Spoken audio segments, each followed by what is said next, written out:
Et je pense que Théodore Herzl aurait été très content de voir l'État d'Israël aujourd'hui, où, comme vous le savez vous-même, du monde entier, on essaye d'apprendre comment Israël fonctionne dans de nombreux domaines.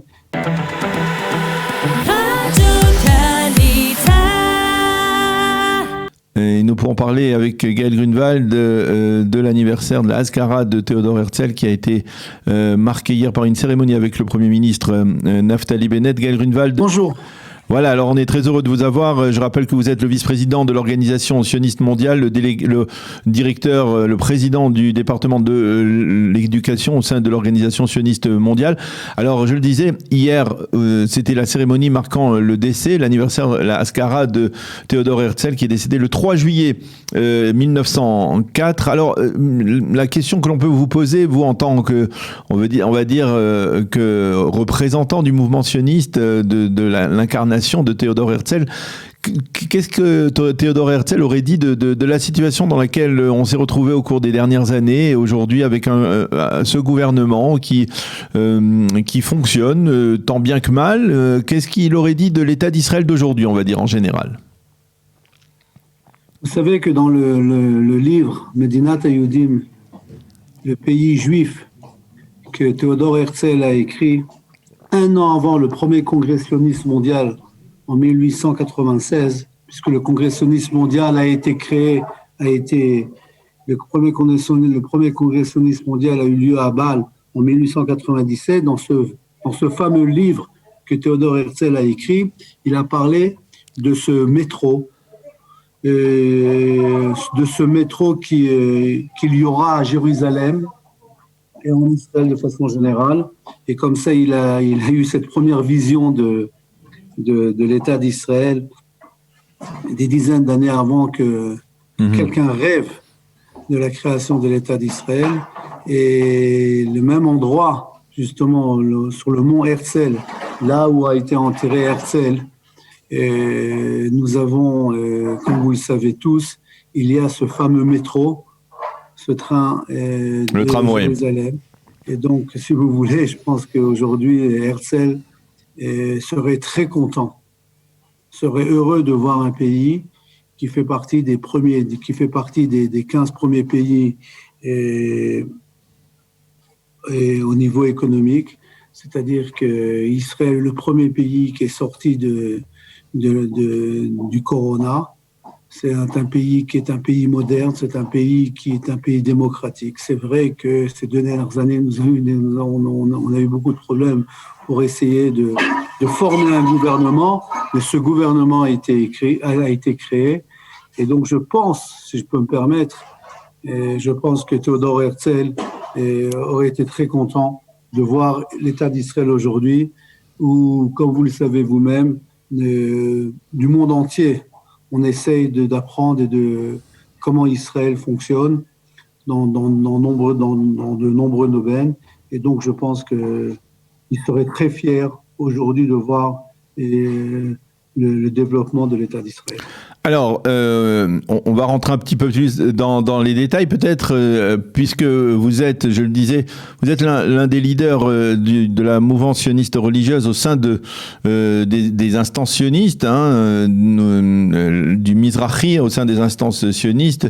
Et donc, vous êtes très bien placé pour nous parler, nous donner votre sentiment sur ce nouveau gouvernement. Vous avez accueilli hier, on vous a vu en photo, non pas Théodore Herzl, mais en tout cas Naftali Bennett, le nouveau Premier ministre, lors de cette cérémonie.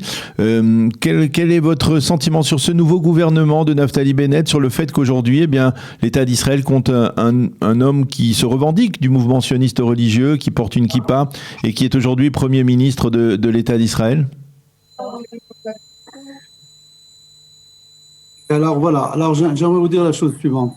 Je pense que d'abord, il était malheureusement, M. Netanyahou n'était pas, il a essayé de former ce gouvernement et malheureusement nous sommes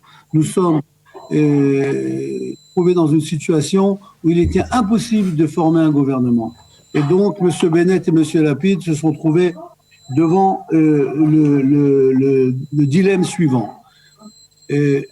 Aller sur une 5e élection ou essayer de former un gouvernement.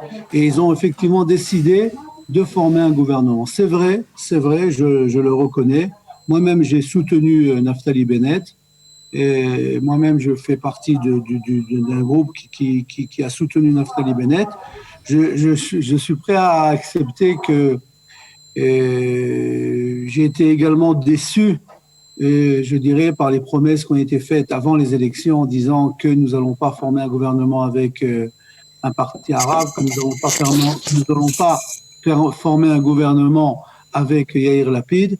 Mais je pense que la décision finale qui était de former un gouvernement parce que l'alternative de se trouver et d'aller sur une 5e élection avec un risque, et ça il faut le dire, avec un risque d'avoir un gouvernement de gauche, de 100% de gauche, je pense que la décision qui a été prise par Naftali Bennett et par Yair Lapid a été une bonne décision.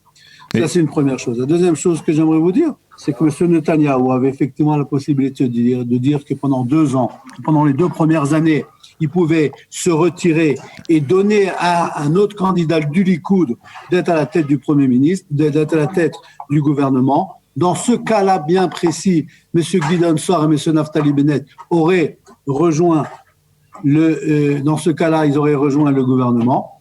Et malheureusement, cette option n'a pas été envisagée par M. Netanyahou.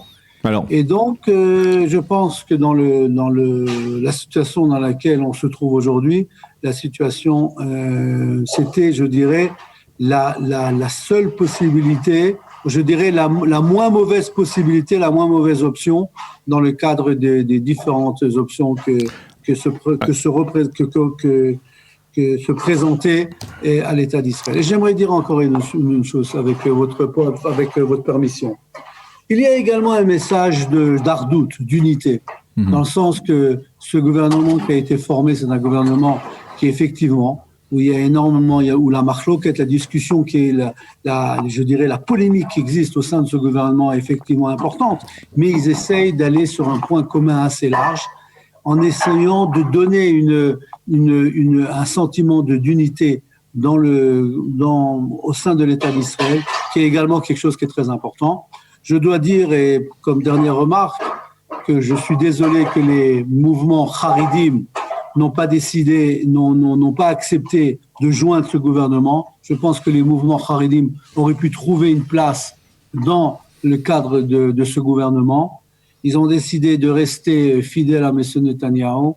Et je dois reconnaître que j'ai un petit peu du mal à accepter ou à essayer de comprendre exactement pour quelles raisons ils ont fait ces mêmes démarches. Je pense qu'ils auraient dû rejoindre ce gouvernement et effectivement essayer d'aller sur des points communs maximum afin de pouvoir continuer le développement de l'État d'Israël. Bien, merci beaucoup Gaël Grunewald d'avoir été avec nous, d'avoir accepté de répondre à nos questions et sur Théodore Herzl dont c'est l'anniversaire du décès le 3 juillet et sur le développement politique avec la formation du gouvernement Lapid Bennett. Merci d'avoir été avec nous. Shabbat Shalom. Au revoir, Shabbat Shalom.